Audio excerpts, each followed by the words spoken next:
Hai guys, ketemu lagi kita di OTR FNN Off the Record Forum News Network episode yang ke-51. Guys, belakangan ini marak banget ya hal-hal yang berkaitan dengan gelar ya. Kalau kita sebelumnya kenal ada gelar Doktor Honoris Causa, sekarang ada lagi gelar Profesor Kehormatan alias Guru Besar Tidak Tetap. Gue sempat ngobrol-ngobrol ya sama beberapa temen yang udah lama di luar negeri ya. Katakan aja mereka diaspora Indonesia di sana, mereka suka geli-geli juga nih kalau ngomong tentang gelar. Karena katanya kalau di luar negeri itu orang jarang banget ya mencantumkan gelar. Even orang punya gelar doktor, punya gelar profesor, itu hanya mereka cantumkan kalau mereka berada dalam lingkungan kampus atau dalam tugas-tugas akademik. Tapi kalau di luar, mereka jarang banget atau nggak pernah ya mencantumkan itu. Padahal mungkin beberapa di antara mereka itu punya gelar doktor more than one ya. Dan tentunya bukan gelar doktor honoris causa. Tapi kalau lihat di Indonesia ya, gue pernah nemuin bahkan ada orang sejak gelar D3-nya, gelar diplomanya itu dicantumkan gitu ya. Jadi AMD apa gitu kan ya, ahli media apa kan gitu itu dicantumkan.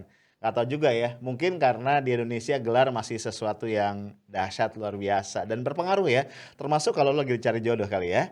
Nah bro, hari ini kita akan ngobrol-ngobrol tentang itu ya, karena ada tokoh nasional nih ya yang akan mendapatkan gelar Profesor Kehormatan ya, Guru Besar Tidak Tetap pada hari Jumat besok yang belum-belum ini ternyata karya ilmiahnya ini sudah menggegerkan jagat maya dan juga mungkin jagat nyata ya. Tapi kita akan sapa dulu partner gua yaitu Mas Hersu Beno Arif, jurnalisnya FNN, nggak pakai senior ya. Assalamualaikum Mas Hersu, apa kabar? Waalaikumsalam warahmatullahi wabarakatuh. Besok saya lihat kalau di kredit title Anda tadi kalau orang namanya di off the record saya lihat Anda kan cuma namanya Arif Munandar saja. Iya, iya, Biolog jurnalis gitu. iya. Saya besok usul karena saya tahu Anda kan doktor ya. Jadi Anda tampilkan besok gelar Anda doktor apalagi esos atau apa gitu-gitu ya supaya lengkap. Aduh. Dan dan gelar doktor Anda kan nggak malu-maluin tuh dari UI kan. Siap. Jadi ya bolehlah besok-besok ditampilkan gelar. Kasihan Mas yang bikin kredit title Mas, kepanjangan. Ya, ya, ya, ya. Kan saya lihat sekarang memang itu jadi tren, apalagi di kalangan politisi gitu ya. Betul, betul. Gelarnya berderet. Saya kira mungkin itu kalau targetnya untuk mempengaruhi orang di kampung-kampung gitu, untuk tingkat Mhm. elektabilitas, mungkin bisa agak diterima sih. Karena kan orang kampung kalau dia kalau titelnya berderet ini pasti orang keren gitu, jadi dia dipilih. Iya. Tapi saya lihat dalam kegiatan-kegiatan formal itu juga dipakai. Dan yang Yes. mengherankan saya, banyak sekali gelar itu yang sebenarnya tidak linier. Jadi Mhm. cukup membingungkan, misalnya ada doktor insinyur tapi sarjana hukum, gitu kan. Iya, iya, iya, Jadi iya. saya agak bingung sebenarnya ini. Mungkin ini orang termasuk yang apa ya? Kalau yang pinter, yang senang belajar itu apa disebutnya sih? Bukan poligot ya. Kalau poligot itu ahli ahli bahasa Bahasa. ya. Pokoknya ini ada Mhm. orang yang ya, ya. Ada orang yang memang semangatnya belajar. Ya di satu sisi kita hormatilah orang-orang seperti itu gitu. Tapi yang nggak perlu mungkin nggak perlu dideret-deretin begitu seperti Anda sebut tadi ya. Karena Yes. dalam kasus seperti Bu Mega ini saya kira tanpa gelar profesor pun Bu Mega ini Yap. sebenarnya kita sangat hormat kepada beliau. Ya Iya. kan? Yes. Satu, bagaimanapun beliau itu pernah menjadi Presiden Republik Indonesia. Kedua, kita respect pada beliau yang sebagai seorang politisi itu kan sangat teguh pendirian ya. Karena Yes. sampai kita tahu bagaimana perjuangan Bu Mega menghadapi Orde Baru dan kemudian beliau persisten tetap dalam sikap keteguhannya dan sekarang menjadi ketua partai yang paling berkuasa di Indonesia. Tapi kenapa ya kok mesti ditambah-tambahin lagi dengan profesor kehormatan yang jujur saja ini saya tadi buka-buka aturannya itu saya cukup bingung sebenarnya karena kalau nggak Mhm. salah di kampus mungkin hanya dikenal dua profesor uh, profesor dan profesor emeritus ya emeritus yang Yes. sudah pensiun gitu kan ya Mhm. profesor kehormatan kalau di undang-undangnya ini nggak belum ketemu nih Bang Arif tapi mungkin Anda coba bisa luruskan tuh kalau ketemu. Nah, kalau emeritus ini kan biasanya orang sudah usianya sudah cukup cukup tua dan dalam undang-undangnya juga disebutkan bahwa profesor itu bukan itu bukan gelar yang melekat seterusnya. Kalau orang sudah pensiun itu nggak boleh lagi disebut sebagai profesor gitu ya. Anda ingat Yes. ribut-ribut Pak Amin Rais pada waktu itu yang sempat katanya gelarnya dicopot oleh kampus UGM karena beliau sudah tidak lagi di kampus, tapi latar belakangnya lebih pada karena politis, karena langkah Pak Amin yang sering dianggap kontroversi dan UGM tidak mau lagi dikait-kaitkan. Itu kan gelar profesor seperti itu, dan kaitannya kalau saya tadi baca-baca undang-undangnya itu profesor itu ya berkaitan dengan kegiatan akademik, pembimbingan dan mengajar di kampus, meskipun hanya dibatasi kalau profesor itu katanya kalau yang pembimbingan dan mengajar itu hanya 9 jam. Itu dalam, saya nggak tahu 9 jam dalam sepekan atau dalam sebulan. Tapi yang jelas bahwa lebih banyak pada penelitian. Itu kalau kita ngomongin normatifnya. Bu Mega ini kalau saya catat sebenarnya juga sudah punya gelar Dr. Honoris Causa. Nah ini yang saya kira biasa-biasa saja ya. Ada 9 gelar dari Bu Megawati. Iya. Dan banyak diantaranya itu dari universitas di luar negeri. Ada dari Soka University, ada Waseda, ada dari Moscow University, dari kalau nggak salah dari Korea juga beliau pernah dapat, di dalam negeri beliau dapat dari banyak kampus, ada 3 kampus saya ingat saya itu. Ada dari Unan, dari mana, dari Unpad. Meskipun kalau kita lihat secara pendidikan formalnya beliau ini 2 kali drop out itu, dari Unpad dan dari UI. Tapi situasinya waktu itu bisa dipahami karena represi Orde Baru gitu membuat beliau ada persoalan-persoalan politik sehingga tidak menyelesaikan pendidikannya. Tetapi tidak mengurangi sebenarnya rasa hormat kita pada beliau. Justru kita mempersoalkan kenapa sih mesti sekarang ada pakai gelar profesor segala gitu loh. Bang Arif. Iya, betul Mas, setuju. Saya ingin tambahkan sedikit tadi. Sama seperti Mas Hersu, saya juga begitu isu ini merebak ya Mas, akan pemberian gelar Profesor Kehormatan dari Unhan. Ini saya coba-coba cari ya, karena nggak akrab di telinga saya gelar Profesor Kehormatan ya. Dan memang nggak ketemu Mas ternyata. Ya sampai hari ini yang saya tahu memang cuma 2, yaitu guru besar tetap dan guru besar emeritus. Cuma 2 itu aja. Nah itu pun guru besar, orang bisa mendapatkan gelar guru besar emeritus atau tetap menyandang gelar itu ada syaratnya Mas. Setelah dia pensiun dari guru besar, lembaganya masih membutuhkan dia dan dia masih aktif gitu. Jadi artinya menjadi guru besar emeritus. Tapi kalau dia udah pensiun, tidak lagi aktif ya tidak jadi guru besar emeritus. Tapi mungkin sebelum ke situ Mas, kita perlu menjelaskan juga karena kan tidak semua orang paham ya. Ada istilah gelar akademik, ada istilah jabatan akademik. Nah, kalau gelar itu memang bisa melekat ya. Ini tergantung orangnya mau mencantumkan atau tidak. Dia di kampus ataupun tidak. Kalau kita bicara gelar akademik kan ada S1, S2, S3. Jadi gelar akademik tertinggi itu adalah doktor. Sementara kan kalau profesi itu jabatan Mas. Jabatan akademik. Karena kalau kita lihat jabatan akademik yang paling rendah itu adalah asisten ahli madya. Ini biasanya S1 yang masih jadi asisten dosen baru daftar jadi PNS gitu atau ASN gitu. Itu akan dapat gelar asisten ahli madya. Terus jadi asisten ahli dan seterusnya. Dan gelar sebelum profesor itu adalah lektor kepala. Biasanya orang kalau sudah lektor kepala itu sudah boleh membimbing doktor ya, walaupun dia belum profesor. Saya jadi ingat pembimbing saya waktu saya mengambil gelar doktor itu juga belum profesor, masih lektor kepala, tapi saya pilih dia karena keahliannya memang hanya dia yang punya gitu. Nah jadi karena dia jabatan, sama kayak orang dirjen Mas. Seorang dirjen itu ketika dia udah tidak menjabat, kita tidak memanggil lagi Pak Dirjen kan gitu ya. Atau Menteri, masa ya kita panggil Pak Menteri, karena namanya jabatan gitu. Itu satu. Nah yang gelar doktor juga Mas, menurut saya juga harusnya merefer kembali kepada undang-undang yang berlaku, yaitu diturunkan pada beberapa peraturan. Itu ada peraturan Mendikbud, saya lupa nomornya, tapi tahun 2013 yang sepemahaman saya sampai hari ini belum pernah dicabut dan masih berlaku. Ini peraturan mengenai gelar doktor kehormatan. Di situ ada peraturan baik mengenai penerima gelarnya maupun pemberi gelarnya. Kalau pemberi gelarnya jelas, dia harus perguruan tinggi yang punya program S3 yang sudah terakreditasi untuk program S3-nya harus selaras dengan gelar doktor yang mau diberikan. Misalnya kalau dia memberikan gelar doktor bidang kepemimpinan strategik misalnya seperti yang diberikan pada Ibu Mega tuh harus ada bidang itu di perguruan tingginya di jenjang S3. Nah, sementara untuk penerimanya itu jelas betul di situ dikatakan bahwa minimal berpendidikan strata 1. Jadi nggak boleh sebenarnya orang yang tidak strata 1 itu menerima gelar doktor honoris causa. Ini clear banget sebenarnya Mas. Dan di situ juga dijelaskan syarat-syaratnya sangat-sangat ketat sebenarnya. Karena kalau nggak ketat, saya bayangkan itu doktor dalam kurung HC itu bisa berubah dari doktor honoris causa menjadi doktor humoris causa. Ada satu yang saya kira yang boleh melanggar semua aturan. Iya. Itu namanya Profesor Rocky Gerung karena dia profesornya akal sehat dan yang memberikan julukan itu masyarakat. Jadi karena Iya, masyarakat iya. yang memberikan julukan jadi nggak terikat dengan norma-norma Betul. akademis dan juga kampus gitu. Tapi ini saya kira sama juga ini profesor kehormatan juga kan. Betul, betul, betul. Iya Mas, jadi saya setuju sama Mas tadi, yang saya suka heran tuh begini, kan orang itu tidak harus berkarir dan tidak harus dia menorehkan namanya di jalur akademik. Maksud saya begini loh, Iya, kalau seorang politisi dia emang hebat di bidangnya, dia sudah dihormati karena dia seorang politician.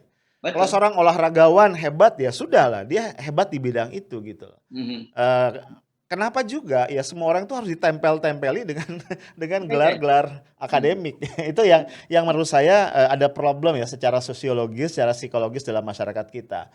Seolah-olah gelar itu harus bisa ditampilkan, karena memang kita tahu ya Mas ya, gelar yang bisa ditampilkan itu kan cuma 2 ya nampaknya ya. Mhm. Satu gelar bangsawan, Ya. Raden Ayu atau apalah saya nggak ngerti, mungkin Mas Hersut sebagai orang Jawa lebih tahu ya, gelar-gelar Mhm. bangsawan itu bisa ditampilkan. Satu gelar akademik gitu kan ya. Tapi kalau gelar-gelar yang lain atau prestasi yang lain itu agak susah ya ditempelkan dalam nama memang.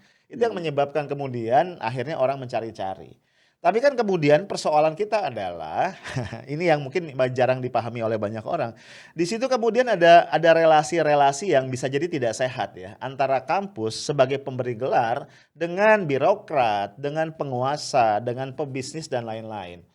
Kalau Ya. kita percaya tidak ada freelance, akhirnya wajar kalau kita sebagai jurnalis atau ada pengamat politik di luar sana yang bertanya-tanya, ketika kampus misalnya memberikan, kita lupakan lah ya kalau kampus luar negeri ya. Ketika kampus di dalam negeri berlomba-lomba memberikan gelar doktor honoris causa atau sekarang memunculkan istilah profesor kehormatan kepada tokoh-tokoh politik yang berpengaruh misalnya, pertanyaannya, kampusnya dapat apa? Atau ada hubungan atau ada relasi kekuasaan apa antara pihak yang memberi dengan pihak yang menerima. Nah, ini yang seringkali tidak terkuak dan akhirnya menimbulkan berbagai dugaan yang menurut saya tidak positif. Gitu Mas Hersut. Ya. Nah, karena Anda sudah menyinggung soal itu, ini kan menjadi sangat menarik. Bu Ya. Megawati ini ada 2 soal ini yang sekarang disoroti mengenai gelar profesor dari Bu Megawati ini. Ini kan diberikan oleh Unhan, ya. Yes. Unhan itu secara teknis itu kalau teknis akademis itu dia berada di bawah Kemenristek Dikti Kemenristek apa ya sekarang namanya? Dikbud. Dikbud Kemenristek Dikbud. Dikbudristek. Tapi secara fungsional dia berada di bawah Kemenhan. Artinya di Yes. bawah Pak Prabowo sekarang Menteri Pertahanannya. Nah, kita Mhm. kan sulit bagi kita untuk tidak mengkait-kaitkan dengan masalah politik.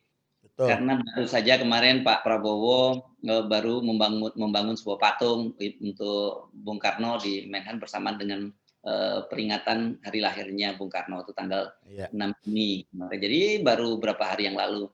Sekarang tiba-tiba universitas di bawah pembinaan Pak Prabowo juga memberikan gelar lagi Profesor Kehormatan yang kita sendiri bingung dengan apa sebenarnya teknologi itu. Jadi artinya kalau kemudian ada orang curiga loh ini sekarang kampus dikait-kaitkan dengan persoalan-persoalan politik, itu kan Betul. juga orang nggak bisa disalahkan begitu saja. Dan yang cukup menarik yang kemarin jadi bikin heboh pidato Bu Mega ini kan bocornya pidatonya teks pidato Ibu Mega karena sudah menyebar kan Anda sendiri pasti sudah Betul. menerima dalam bentuk Iya. PDF Iya. dan itu ternyata kan saya selalu bilang bahwa saya nggak pernah mau menerima begitu saja info-info yang beredar di WhatsApp tanpa saya melakukan cross check gitu. Ketika Yes. saya mendapat PDF pidato Bu Mega itu kan yang menurut saya agak lucu gitu. Saya kemudian coba cek, saya coba buka websitenya Unhan dan itu Iya. saya temukan memang pidato itu Yes, temukan betul. di Unhan. Jadi ini sudah dipublikasi secara resmi, dipublis di jurnalnya Unhan. Tapi kalau Ya. hari ini setelah heboh, Anda cari sekarang udah nggak ada lagi tuh di rupanya di take down. Jadi Yes. ya sebenarnya gini, saya paham mengapa disebar itu kalangan. Kalau dulu biasanya ada info-info semacam itu namanya wartawan itu dapat bahan duluan, tapi disertai kata embargo sampai pada Hmm. waktu dibacakan. Gitu biasa Ya, dulu. ya, Kita ya. misalnya mau dulu saya cerita sebagai wartawan di Istana Presiden ketika kita pergi misalnya ke New York, Pak Harto mau pidato di PBB dan sebagainya, kita sudah dapat dulu teks pidatonya Pak Harto, gitu ya. Ya. Dan kemudian kita diberi ini embargo sampai dibacakan. Nah kita paham, jadi tidak boleh Hmm. dipublish Hmm. sebelum itu dibacakan. Ya. Nah, tapi kan sekarang agak sulit kalau dengan era media sosial menyebar kemana-mana. Ya. Tetapi dalam kasus pidatonya Bu Mega itu memang sudah dipublish di jurnal Ya. di jurnalnya Unhan. Jadi ini bukan kebocoran, ini publikasi resmi dari Unhan. Nah, yang pada kasus Bu Megawati ini ketika orang kemudian membaca judulnya itu orang jadi kaget gitu. Nah, Ya. coba supaya lebih lebih akurat Anda bisa bacakan judulnya Ya. seperti apa Bu Mega. Mas boleh ketawa dulu ya, tapi ya. Karena gini Mas judulnya ya. Di Nah, itu Judulnya boleh juga. judulnya Kepemimpinan Presiden Megawati pada Era Krisis Multidimensi 2001-2004. In English, The Leadership of President Megawati in the Era of Multidimensional Crisis 2001-2004. Nah, ini yang menarik Mas. Terus terang untuk saya dapat PDF-nya, saya pikir, wah, ini siapa yang nulis gitu ya? Karena namanya agak beda ya ternyata di Ada kan? awal ya. Namanya Dia panjang kan di situ ya? Betul, dia Permata Megawati Setiawati Soekarno Putri. Ini pertama kali seumur hidup saya tahu nama lengkap Ibu Mega yang panjang bener ya. Saya kasihan aja kalau Ibu Hmm. Mega ngisi formulir paspor. Panjang, panjang Mas. Kalau Ibu Mega ikut SBNPTN ya kan, dihitem-hitemin Mas, tahu kan? Kalau kita ngisi nama ya pakai pensil 2B. Iya. Tapi betul Mas, ini saya nyambung langsung ya Mas ya masalah judul ini ya. Kenapa saya Ya. kaget dan tadi minta izin ketawa-ketawa gini. Saya sempat Mas beberapa tahun itu mengajar metodologi penelitian. Bahkan saya sempat ngajar walaupun cuma 1,5 tahun di Unhan Mas. Di awal-awal Unhan berdiri. Saya ngajar metodologi penelitian. Walaupun saya ngajar Oh, di Anda pernah ngajar di Unhan ya? pernah. Walaupun saya ngajar Nah, di ini Anda prodinya. layak dapat profesor kehormatan karena Anda kan sudah doktor, pernah ngajar juga gitu. Iya, saya ngajarnya di prodi ketahanan energi. Kebetulan prodinya baru buka dan disponsori Pertamina dan saya diminta ngajar. 3 semester ngajar metodologi penelitian. Saya bingung ya Mas, kalau misalnya kayak seperti ini ada karya ilmiah tapi kita bercerita tentang diri sendiri. Saya coba buka literatur sampai hari ini nggak ketemu metodologi yang tepat. Memang ada satu metodologi Mas namanya adalah participant observer. Jadi misal nih, kalau Mas Hersu ini adalah jurnalis seniornya FNN. Kemudian Mas Hersu ngambil program doktor ya Mas ya, misalnya di bidang jurnalistik. Lalu Mas Hersu ingin bikin disertasi tentang manajemen dari sebuah lembaga pers. Dan kemudian Mas Hersu menjadikan FNN sebagai objek penelitian. Itu boleh Mas. Jadi Mas Hersu sebagai orang dalam, tapi itu pun syarat-syaratnya sangat ketat banget. Itu harus didisclose di pendahuluan penelitian dan ada beberapa norma untuk menjaga objektivitas walaupun Mas Hersu adalah partisipan observer. Cuma kalau kita meneliti diri sendiri, menceritakan diri sendiri, saya sebagai dosen metodologi penelitian kayaknya belum ketemu, Mas. Disitulah kemudian saya bersyukur bahwa saya sudah tidak lagi mengajar ya. Karena kalau saya masih mengajar, saya bingung ini menjelaskan kepada mahasiswa saya contoh dari karya Ya, ya, ilmiahnya ya, Ibu ya, ya. Mega. Ya ini Mas Oke, yang saya agak bingung. Dan juga tadi fenomena oke. bahwa karya ini kemudian dicopot atau dicabut ya, tidak lagi ada atau dihapus ya dari jurnal atau dari situsnya Kemenhan, menurut saya ini jadi menarik ya. Apakah ini karena serangan netizen Hmm. yang maha berkuasa atau bertubi-tubi, saya nggak tahu. Gitu Mas Hersu, sedikit ulasan masalah Ya. metodologinya tadi. Iya, betul. Karena ini kan kemudian di netizen jadi rendah nih gara-gara Iya, judul pidato itu. Nah, iya. sebenarnya gini, ada dua. Kalau saya perhatikan ini sebenarnya mungkin kalau kita mau positive thinking ini soal teknis saja. Kan seperti biasa, Hmm, saya yakin Bu Mega mungkin tidak punya cukup waktu untuk menuliskan sendiri pengalaman beliau sebagai seorang presiden, gitu ya. ya, Jadi ya. ada yang kita kenal kalau dalam istilah di penulisan sebagai ghostwriter, gitu ya. Yes. Jadi ada orang yang menuliskan dan sebenarnya nggak terlalu salah benar karena ini kan beliau bercerita tentang dirinya sendiri. Jadi ini yakin saya orisinal pengalaman dari Bu Mhm, Megawati. mhm. Nah, tetapi ini mestinya judulnya itu mesti lebih tepatnya listen learn gitu ya. Jadi belajar Yes, dari pengalaman Ibu betul, Megawati kan. Itu betul. mungkin akan lebih lebih tepat kalau itu dilakukan Mhm, semacam itu. Jadi ini mhm, lucunya, ini ghostwriter-nya dia tidak sadar bahwa dia menuliskan untuk pidato Ibu Megawati. Jadi mhm. dia menempatkan menjadi orang ketiga kan. Iya, Kan dia menempatkan sebagai orang ketiga tentang Bu Megawati, tapi itu sebenarnya dia harusnya membuat pidato untuk Bu Megawati. Nah, ini mhm, juga ini sama-sama tidak tidak cukup cermat gitu dalam dalam mhm, hal ini. Ya, dampaknya mhm, seperti itu.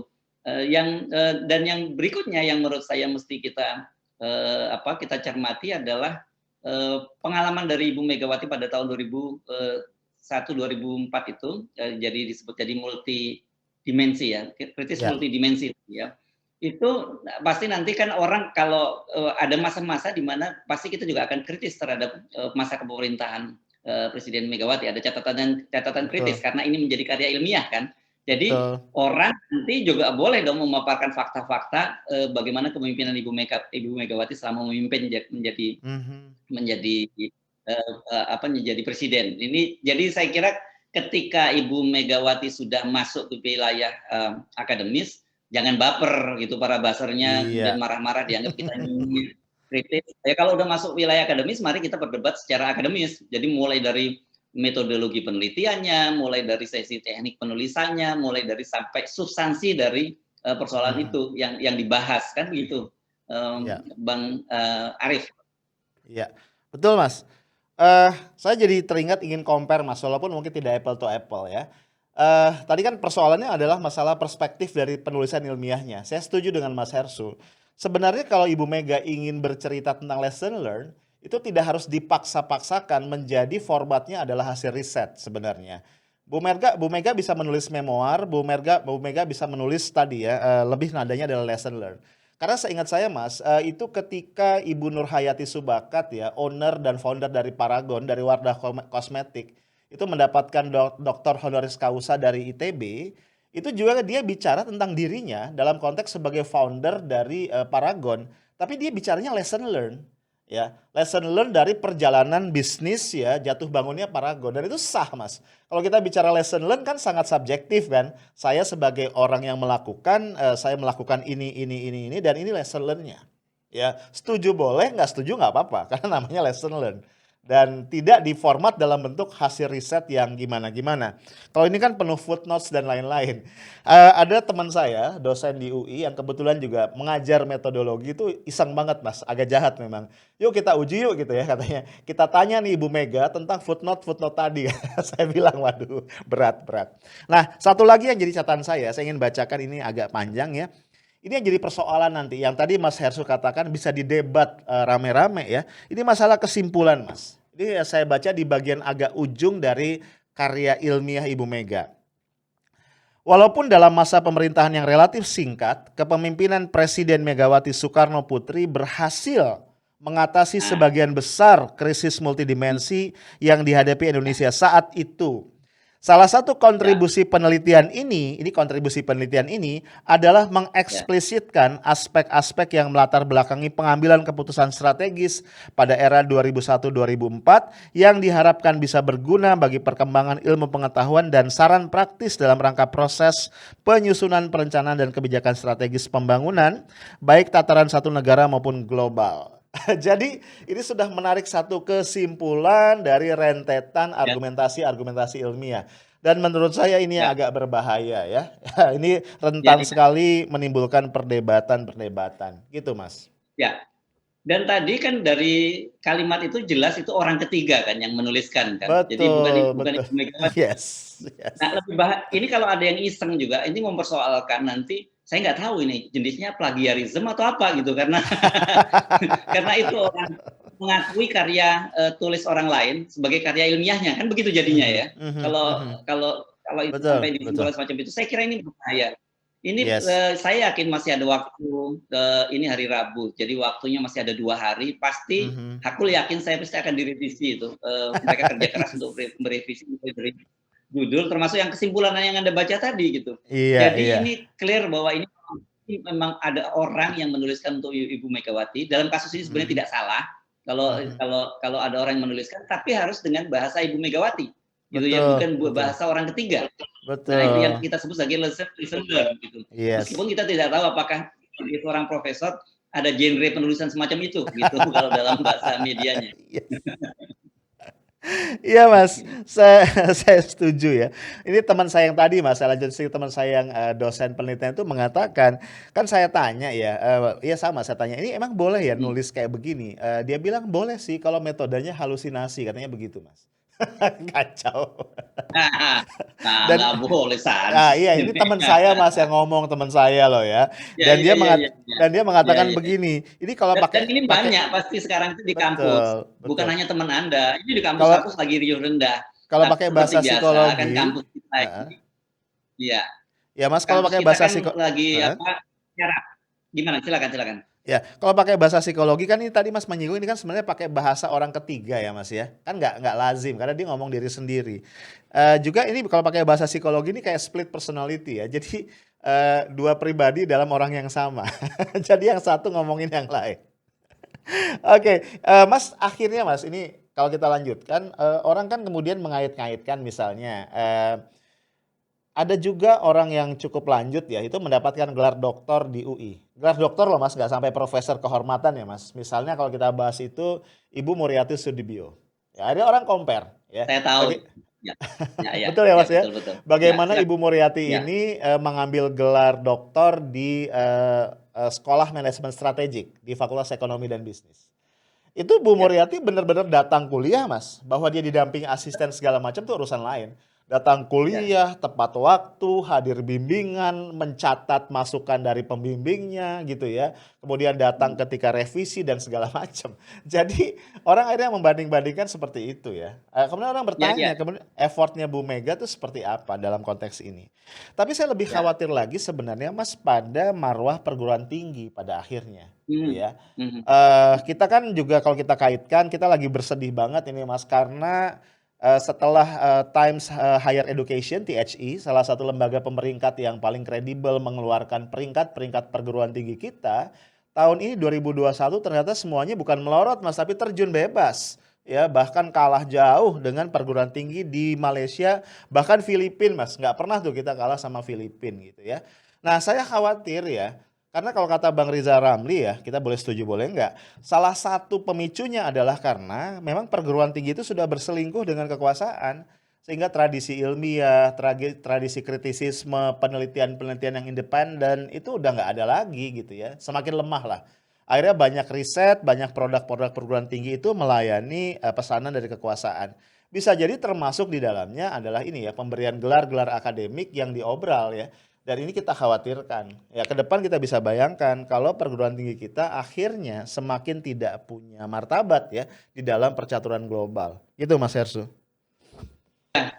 Eee, kalau nggak salah itu satu yang masuk itu UI ya, Betul dibandingkan dengan Mas. Malaysia itu. Itu peringkatnya pun juga kalah jauh ya dibandingkan University of 194 Malaysia Mas.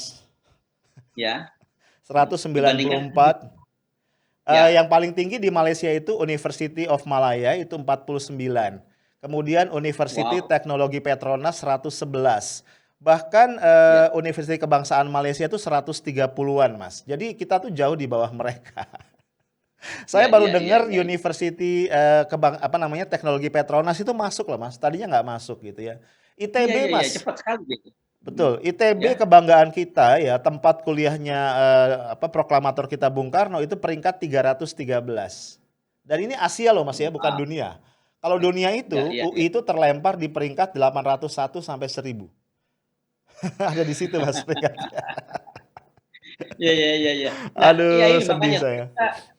saya kira ini memang waktunya kampus untuk mulai bangkit, karena Mhm. selama ini kan sebenarnya kampus-kampus itu selain sebagai sebagai apa, entitas akademis juga sebagai moral force. gitu ya, Betul, juga. betul. Dan kalau kita bicara UI itu dibilang sebagai kampus perjuangan. Wah, dulu kalau Yes, masuk ke Salemba itu kan bangga banget ya karena itu betul. kampus perjuangan. Saya sekarang mungkin dengan fakta-fakta itu kita jadi menunduk malu. Nah, tetapi satu hal lagi saya kira mungkin kita di ujung pembicaraan ini kita melihat kekacauan semacam ini karena berkaitan dengan masalah politik dan kekuasaan. Ya, relasi politik dan Yes. kekuasaan yang terlampau jauh masuk ke dunia kampus, sehingga banyak sekali orang di kampus itu juga berpikir tentang bagaimana mendapatkan kekuasaan, karena itu kemudian mereka menghamba pada kekuasaan yang disebut tadi oleh Bang Rijal Ramli, berselingkuh dengan kekuasaan. Dan Yes. realitasnya ini kita tidak bisa membantah apa yang bukan tidak bisa membantah, agak sulit membantah dalam kasus Mhm. pemberian gelar profesor pada Ibu Mega ini ada kaitannya dengan politik, khususnya Pilpres 2024. Karena kemarin yang di awal pembicaraan saya sebut ada patung Bung Karno di gedung Kementerian Pertahanan, ada sekarang pemberian gelar profesor dari Universitas Pertahanan. Saya jadi teringat T-shirt yang Anda pakai, tidak ada yang kebetulan Oh gitu ya. iya,